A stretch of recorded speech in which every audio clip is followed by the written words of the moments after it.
प्यारे बच्चों, स्वागत है आप सभी का हमारे इस YouTube चैनल पर। कैसे हैं आप सभी? मैं आशा करती हूँ आप सभी स्वस्थ होंगे और सुरक्षित होंगे। बच्चों, अपने आज की इस वीडियो में हम पढ़ने वाले हैं कक्षा 4 हिंदी का पाठ 3। आप सभी अपनी हिंदी की पुस्तक अपने साथ रखें ताकि आप भी मेरे साथ अपने पाठ को पढ़ सकें। पाठ 3 गुरुदेव रविंद्रनाथ ठाकुर। इस पाठ में हमें रविंद्रनाथ ठाकुर जी के विषय में बताया गया है। चलिए अपने पाठ को पढ़ना शुरू करें। कवि, नाटककार, उपन्यासकार, गीतकार, कहानी लेखक, संगीतज्ञ, पत्रकार, अध्यापक, चिंतक, वक्ता, अभिनेता आदि ये सारे गुण यदि किसी एक ही व्यक्तित्व में मिल जाएं तो निसंदेह उसे ईश्वर की अनुपम रचना कहा जा सकता है। ऐसे ही व्यक्तित्व के धनी थे गुरुदेव रविंद्रनाथ ठाकुर।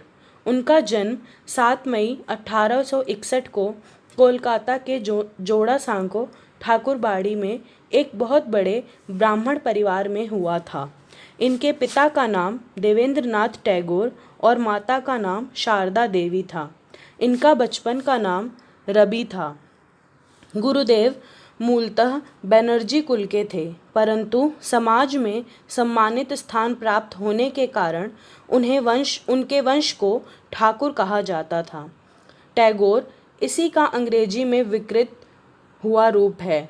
उनके पितामह राजा द्वारकानाथ ठाकुर ब्रह्म समाज के अग्रणी सदस्यों में से एक थे। वे मूर्ति पूजा व हिंदू समाज में व्याप्त अंधविश्वासों के कट्टर विरोधी थे। उन पर पश्चिमी सभ्यता का अच्छा खासा प्रभाव था। गुरुदेव के पिता श्री देवेंद्रनाथ ठाकुर का स्वभाव अपने पिता के पूर्णतः विपरीत था।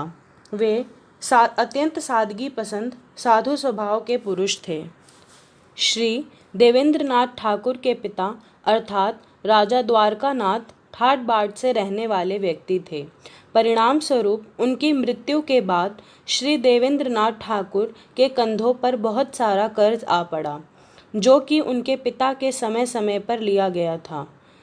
वे चाहते तो इस कर्ज से मुकर भी सकते थे, परंतु उन्होंने अपने कर्तव्य से मुंह नहीं मोड़ा और धीरे धीरे करके एक दिन सारा कर्ज चुका दिया। उनके ऐसे गुणों के कारण समाज में उनका बहुत अधिक सम्मान था। सभी उन्हें महर्षि कहकर पुकारते थे। गुरुदेव ने अपने पिता के इन गुणों को पूर्णतः आत्मसात किया। रविंद्रनाथ ठाकुर की माता का देहांत उनके जन्म के कुछ वर्षों बाद ही हो गया था। इस कारण से उनकी देखरेख व शिक्षा संस्कार सभी कुछ पिता देवेंद्रनाथ की निगरानी में होते थे। वे प्रायः उनके पास बैठा करते थे। रविंद्रनाथ ने अपने पिता से ध्यान, प्रार्थना, एकांत प्रेम व शांति जैसे गुणों को पाया था। आरंभ में स्कूल शिक्षा में मन न लगने के कारण उनकी पढ़ाई लिखाई की व्यवस्था घर पर ही कर दी गई थी। वे एक तीव्र बुद्धि के मेधावी बालक थे। उत्सुकता का तो यह हाल था कि वह एक बार जब प्रश्न पूछना शुरू करते तो यह सिलसिला रुकने का नाम ही न लेता। सोचने वाली बात ही है कि जिस व्यक्ति की प्रतिभा भविष्य में इतनी बहुमुखी होने वाली हो, उसके बाल्यकाल में रचनात्मकता का अभाव भला कैसे हो सकता था। बचपन में उनमें कविता लेखन के प्रति रुचि जागृत होने लगी। आगे चलकर उन्होंने पृथ्वीराज पराजय नामक नाटक की रचना की और अगले ही वर्ष सन 1874 में शेक्सपियर की प्रसिद्ध रचना मैकबेथ का बंगला अनुवाद कर डाला। सन 1979 में उन्होंने कानून की शिक्षा प्राप्त करने के लिए यूनिवर्सिटी कॉलेज ऑफ लंदन में दाखिला लिया, लेकिन इन शिक्षाओं से वे बहुत अधिक संतुष्ट नहीं थे। इसलिए एक वर्ष बाद ही सन 1880 में बिना डिग्री लिए वह भारत वापस लौट आए। फिर 9 दिसंबर 1883 को उनका विवाह मृणालिनी देवी के साथ हो गया। सन 1890 में उनकी एक रचना मानसी नाम से प्रकाशित हुई। अब तक वे ऊंचे स्तर के परिपक्व रचनाएं लिखने लगे थे। उनकी लोकप्रियता के कारण उन्हें बंगाल का शैली कहा जाने लगा था। इसके बाद वे पिता के कहने पर सियालदा नामक गांव के शांत वातावरण में आकर रहने लगे, साथ ही जमींदारी की देखभाल भी करने लगे। इस सुरम्य वातावरण में ही उन्होंने कई रचनाएं की, जिनमें बलिदान नाटक, चित्रांगदा, सोनारतरी, चित्रा काव्य संग्रह प्रमुख हैं। सन 1901 में उन्होंने देशवासियों को एक अनमोल भेंट दी, शांति निकेतन के रूप में। इस विद्यालय की कीर्ति विदेशों तक भी पहुंची थी, क्योंकि यह एक श्रेष्ठ शिक्षा संस्थान था। इसमें तत्कालीन मिश्रित पद्धति अपनाते हुए पश्चिमी शिक्षा पद्धति के कुछ अंशों को भी अपनाया गया था। अपने आदर्श गुणों के कारण आज भी शांति निकेतन का नाम सम्मान के साथ लिया जाता है। कुछ प्रसिद्ध अध्यापक भी शांति निकेतन में पढ़ाया करते थे, जिनमें दीनबंधु एंड्रयूज और पियर्सन प्रमुख थे।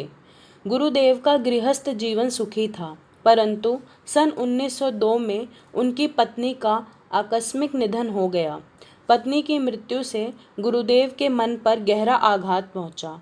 2 वर्ष बाद उनकी दूसरी कन्या और फिर उसके कुछ समय बाद उनके पिता का भी देहांत हो गया। इसके 1 वर्ष बाद उनके बड़े पुत्र भी चल बसे। सभी आत्मीय जनों का इस प्रकार एक एक कर छोड़ जाना किसी के लिए भी अत्यंत पीड़ादायक हो सकता था, परंतु गुरुदेव ने अपने शोक को भी रचनात्मकता दे दी। स्मरण, खेवैया, नौका डूबी आदि मार्मिक रचनाएं इसी काल की देन हैं। इसके बाद वे बीमारी की अवस्था में एक बड़े ऑपरेशन के लिए इंग्लैंड गए। उन्होंने भारत के राष्ट्रगान की रचना की, जिसे सर्वप्रथम 27 दिसंबर सन 1911 कोलकाता में कांग्रेस के अधिवेशन में गाया गया था। 24 जनवरी 1950 में संविधान सभा ने इसे राष्ट्रगान के रूप में अपनाया था। उसी अवस्था में उन्होंने अपने काव्य संग्रह गीतांजलि का अंग्रेजी अनुवाद किया। यही वह महान कृति है जिस पर उन्हें सन 1913 में विश्व साहित्य का नोबेल पुरस्कार मिला, जिससे देश विदेश में उनके नाम की धूम मच गई।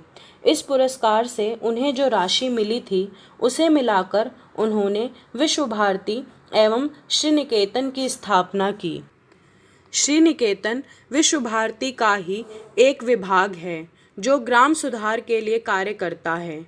यहाँ भारतीय कला, संगीत और संस्कृति के विशद अध्ययन की व्यवस्था है। गुरुदेव रविंद्रनाथ ठाकुर केवल उच्च कोटि के साहित्यकार ही नहीं थे, वरन सच्चे देशभक्त भी थे। सन 1919 में हुए जालियांवाला कांड की रविंद्रनाथ ठाकुर ने निंदा करते हुए विरोध स्वरूप अपना सर का खिताब वायसराय को लौटा दिया। उनका पूरा जीवन इसी प्रयास में लगा रहा कि भारतीय मूल्यों, संस्कृति और कलाओं को किस प्रकार अधिक से अधिक प्रोत्साहित किया जाए और उनकी पुनर्स्थापना की जाए। साथ ही वे इस बात का भी प्रयास करते थे कि भारतीय प्रतिभाओं के पलायन को रोका जा सके। भारतीय स्वतंत्रता संग्राम में अंग्रेज़ों के खिलाफ उनके महत्वपूर्ण कार्यों को भुलाया नहीं जा सकता।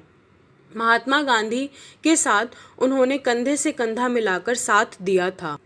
बावजूद इसके कि कई मामलों में उनके बीच बहुत वैचारिक मतभेद थे, उनका विश्वास था कि आप जहाँ भी हैं, जो भी कर रहे हैं, वहीं से अपने देश को और देशवासियों को सहयोग दे सकते हैं।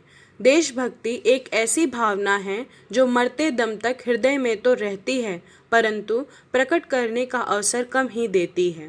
केवल आपके द्वारा किए गए कार्यों से ही इस भावना की झलक मिल पाती है। 80 वर्ष की आयु में गुरु पूर्णिमा के दिन 7 अगस्त 1941 को वे चिर निद्रा में लीन हो गए। उनका जाना केवल भारत की ही नहीं, अपितु विश्व साहित्य की एक अपूर्णीय क्षति है। उन्होंने गांधी जी को महात्मा का विशेषण दिया था और गांधी जी ने उन्हें गुरुदेव कहकर बुलाया था। शिक्षा।